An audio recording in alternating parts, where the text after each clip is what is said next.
Hi, my name is Paul J. Kim. I'm a youth speaker and beatboxer from sunny Southern California.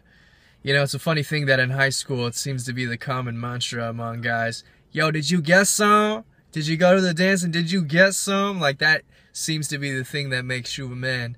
And yet when I was in high school, I did get some with my then current girlfriend, and it's amazing how we're promised so much joy and peace and pleasure and status, and yet I felt so empty and I felt so lost. You see, I was promised that sin ultimately would satisfy the deepest desires of my heart, and yet I found myself driving home from my date with my girlfriend feeling so empty and so conflicted and lost.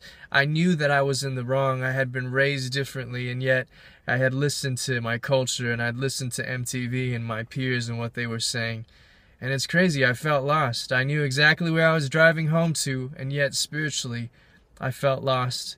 Thankfully, in this story, there's some silver lining. There's good news in that no matter how lost I felt or how far away from home I was, that Jesus was waiting on the doorstep, always waiting for me to come back home. You see, His mercy, His forgiveness didn't just apply when I was doing great or I was walking the path I should have been walking, but when I found myself most lost and confused, even in my own sin and my own personal choices, He was always ready to forgive.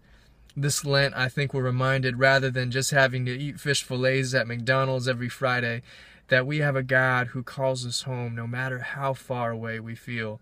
So I don't care what your sin is, what your sin of choice is, what you've done, or how many times you've done it.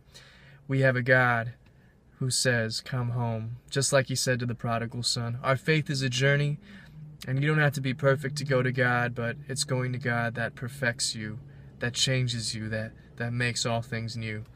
So my friends, I hope you find your way home. God bless, prayers, much love, peace.